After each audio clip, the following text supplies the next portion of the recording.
আজ ৩ দিন হয়ে গেল শতভিসা খাওয়া-দাওয়া প্রায় বন্ধ করে দিয়েছে। কলেজেও আর যাচ্ছে না সে। এমন প্রাণবন্ত মেয়েটা কলেজ থেকে ফিরে কেন এতটা স্তব্ধ হয়ে গেল, কেউই সে ব্যাপারে কিছু বুঝতে পারছে না। বুঝবেই বা কি করে? মেয়েটা তো কোনো কথাই বলছে না। এটাও স্বাভাবিক নয়।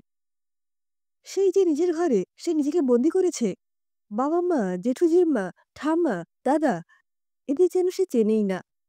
শতভিসা ছোটবেলা থেকেই ভীষণ দুরন্ত। ছোটবেলায় কখনো ওকে মেয়েদের মতো পুতুল আর রান্নার সামগ্রী নিয়ে খেলাধুলা করতে দেখা যায়নি। নানা ডিজাইনের গাড়ি, বন্দুক, ক্রিকেটের ব্যাট, মার্বেল এইগুলো নিয়ে জ্যাঠতো দাদা শতানিকের সাথে তার মারপিট লেগেই থাকতো। তাই ঠাম্মা তাকে নিয়ে বড্ড চিন্তা ছিল।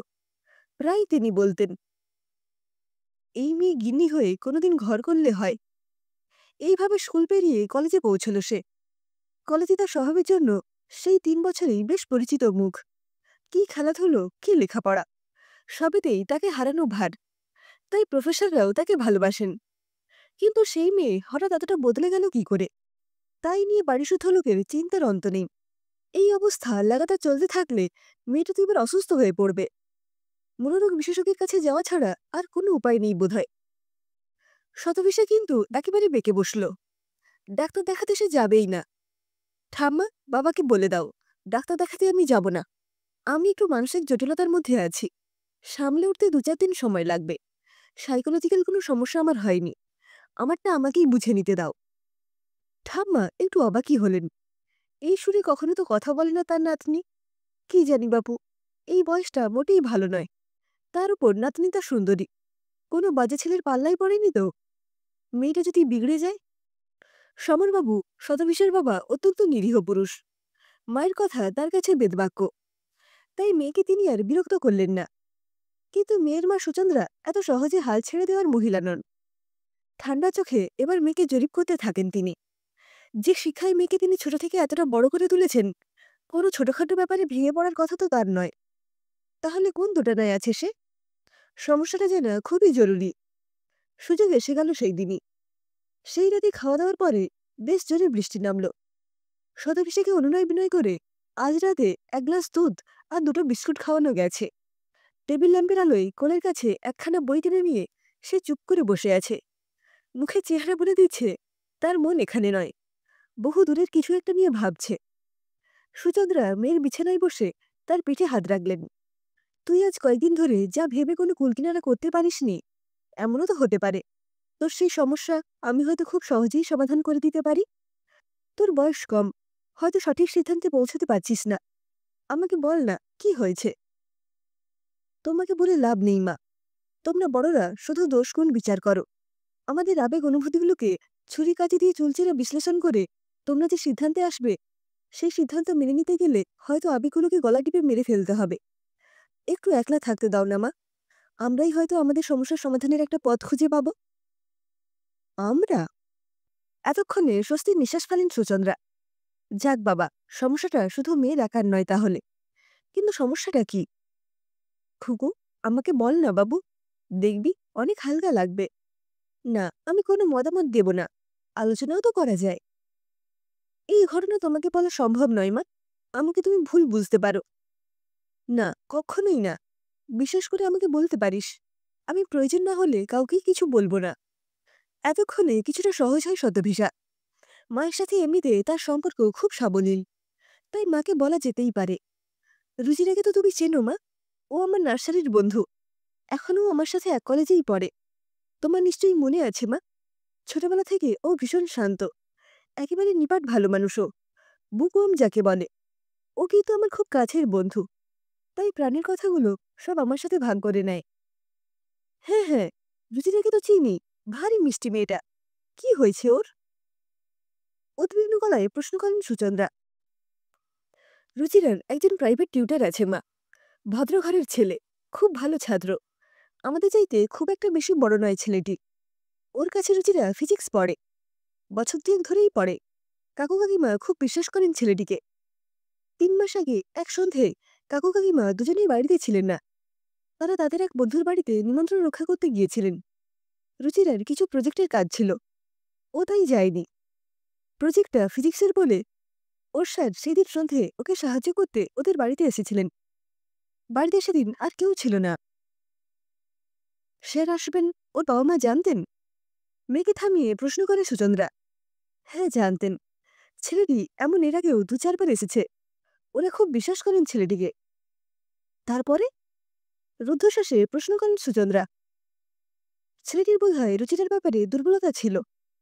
সেই দিন সে আর নিজেকে সামলাতে পারেনি, বেসামাল হয়ে পড়ে। রুচি বাধা দেওয়ার অনেক চেষ্টা করেছিল, কিন্তু কোনো ফল হয়নি। ভেতরে ভেতরে রুচিও ছেলেটিকে পছন্দ করত। তাই অঘটন যা ঘটার সেই সন্ধ্যায় ঘটে যায়।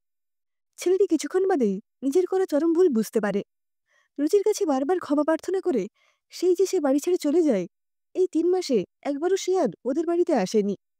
অনেকবার পড়াতে আসার জন্য ওকে ফোন করেছিলেন কাকু, রিং হয়ে যায়, কেউ ধরে না। এবার কি হবে? মেয়েটা উত্তেজনায় কথা শেষ করতে পারি না সুচন্দ্রা। ওর যা ক্ষতি হওয়ার হয়ে গেছে মা।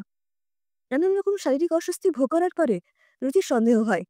লুকিয়ে প্রেগন্যান্সি কিটটা নিয়ে টেস্ট করেছে ও, পজিটিভ।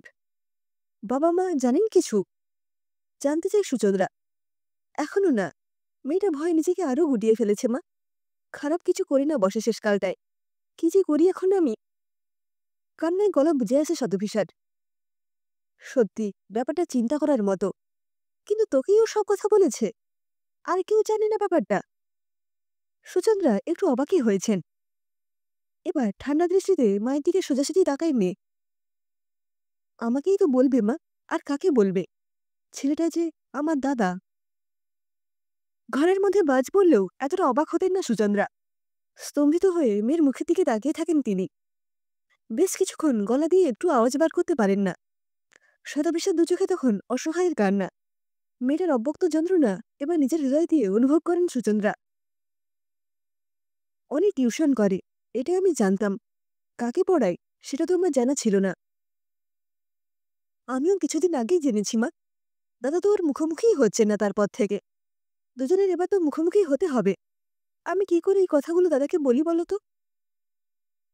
সুচন্দ্রার মুখের চেহারা এবার কঠিন থেকে কঠিনতর হতে থাকে। মুখোমুখি এবার আমাদের সবাইকেই হতে হবে মা। অনি এত দুর্বল মনের ছেলে আমার জানা ছিল না তো। সাময়িক দুর্বলতায় যদি একটা অপরাধও করেই ফেলে, তার স্বীকার করার মতো সৎসাহস ওর নেই। না, এত বড় অপরাধ কখনোই আমি ঘটতে দেব না। তুই নিশ্চিন্ত থাক, আমি আজই সব ব্যবস্থা করছি। অনি পালিয়ে যাবে কোথায়? ঠাম্মার ঘরে পরদিন সন্ধ্যাতেই এক একে ডাক পড়ল সকলের। দরজা বন্ধ করে ওরা নিজেদের মধ্যে কি আলোচনা করল তার কিছুই জানতে পারল না শতভিসা। বেশ চেঁচামেচি হচ্ছে ভেতরে, এটা বোঝা গেল। কিছুক্ষণ বাদে অপরাধীর মতো মুখ করে শতানিকও সেই ঘরে ঢুকল। ভয় আশঙ্কায় বুক ঢিপঢিপ করছিল শতভিসার। হে ভগবান, অঘটন যেন কিছু না ঘটে। রুচিরা যে বড্ড ভালো মেয়ে।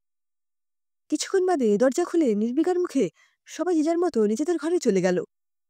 শতানিক শুধু বেরোনোর সময় বোনের দিকে তাকিয়ে একটু হাসল, অপরাধীর হাসি। আধ ঘন্টা পরে নাতনি ডাক পড়ল ঠাম্মার ঘরে। ভয়ে ভয়ে দরজা ঠেলে ভেতরে ঢুকল সে।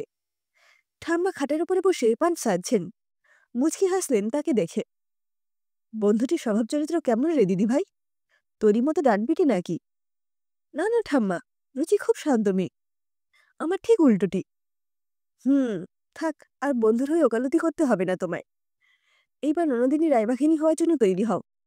তোমার জেঠু জেম্মা তো প্রথমটাই মানতেই চাইছিল না। মেয়েটার ঘাড় সব দোষ চাপিয়ে দিচ্ছিল।